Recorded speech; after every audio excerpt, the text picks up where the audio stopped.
आज का बाइबल का वचन आज राजाओं का दूसरा ग्रंथ अध्याय 4 वचन 8 से 11 और 14 से 16।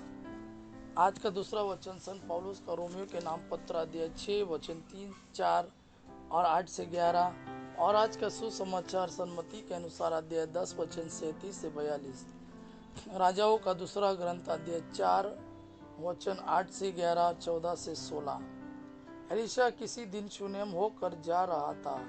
वहाँ की एक धनी महिला ने उससे अनुरोध किया कि वह उसके यहाँ भोजन करे।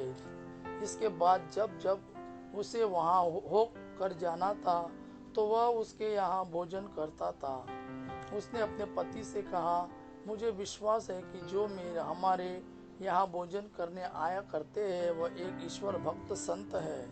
हम छत पर एक छोटा सा कमरा बनवाए, हम उससे में पलंग, मेज, कुर्सी और दीपक रख दे। जब वह हमारे यहाँ आएंगे तो उसमें विश्राम करेंगे। एलिशा किसी दिन आया और छत पर चढ़कर वहाँ सो गया। एलिशा ने कहा, मैं उस महिला के लिए क्या कर सकता हूँ? उसके सेवक गेहजी ने उत्तर दिया, उसके कोई पुत्र नहीं है और उसका पति बूढ़ा है। एलिशा ने कहा, उसे बुलाओ। उसने उसे बुलाया और वह द्वार पर खड़ी हो गई। तब एलिशा ने कहा, अगले वर्ष इसी समय तुम्हारी गोद में पुत्र होगा। आज का दूसरा वचन संत पौलुस का रोमियो के नाम पत्र अध्याय 6 वचन 3, 4 और 8 से 11। क्या आप लोग यह नहीं जानते कि ईसा मसीह का जो बपतिस्मा हम सबों को मिला है वह उनकी मृत्यु का बपतिस्मा है।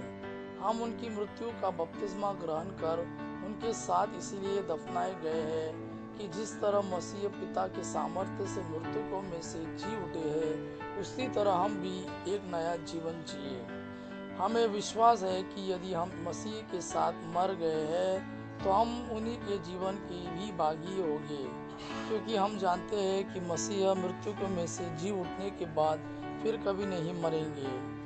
अब मृत्यु का उन पर कोई वश नहीं है। वह पाप का हिसाब चुकाने के लिए एक बार मर गए और अब वह ईश्वर के लिए ही जीते हैं। आप लोग भी अपने को ऐसा ही समझे, पाप के लिए मरा हुआ और ईसा मसीह में ईश्वर के लिए जीवित। आज का सुसमाचार सन्मति के अनुसार अध्याय 10 वचन 37 से 42 तक। जो अपने पिता या अपनी माता को मुझसे अधिक प्यार करता है वह मेरे योग्य नहीं। जो अपने पुत्र या अपनी पुत्री को मुझसे अधिक प्यार करता है वह मेरे योग्य नहीं। जो अपना क्रूस उठाकर मेरा अनुसरण नहीं करता वह मेरे योग्य नहीं।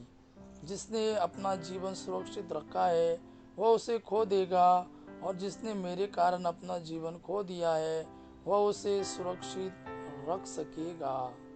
जो तुम्हारा स्वागत करता है वह मेरा स्वागत करता है, और जो मेरा स्वागत करता है वह उसका स्वागत करता है जिसने मुझे भेजा है। जो नबी का इसीलिए स्वागत करता है कि वह नबी है वह नबी का पुरस्कार पाएगा, और जो धर्मी का इसीलिए स्वागत करता है कि वह धर्मी है वह धर्मी का पुरस्कार पाएगा। जो इन छोटों में से किसी को एक प्याला ठंडा पानी भी इसलिए पिलाएगा कि वह मेरा शिष्य है तो मैं तुम्हें विश्वास दिलाता हूँ कि वह अपना पुरस्कार से वंचित नहीं रहेगा। यह प्रभु का वाणी है। प्रभु को धन्यवाद। आबा पिता की महिमा और पुत्र यीशु का प्रेम आप पर सदा सर्वदा बना रहे। आमीन।